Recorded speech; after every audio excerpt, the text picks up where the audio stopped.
kami. Wala na kami ibang matatawagan. Hindi! Hindi! Papa! Papa! Sa buhay ng tao, minsan hindi mo inaasahang darating ang oras.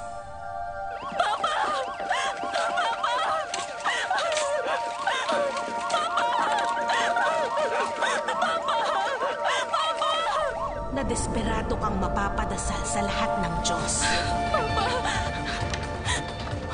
Ay, nako.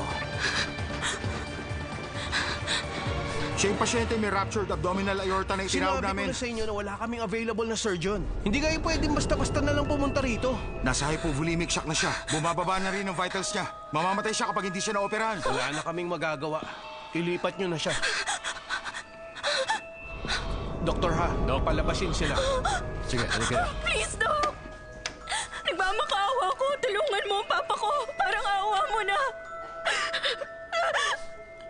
Ano? Sige na. Kapag hindi ka matutulungan ng Diyos mo, hihingi ka ng tulong maging sa isang multo dahil desperado ka na talaga. Umalis na kayo! Hindi siya alis!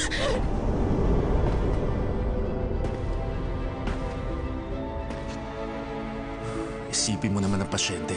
Kapag pinalis mo sila ngayon, baka hindi na siya umabot at mamatay sa daan. Nasisiraan ka na ba ng ulo?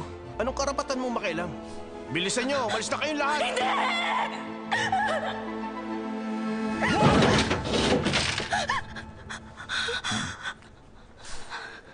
Sa itong ospital, mga doktor tayo.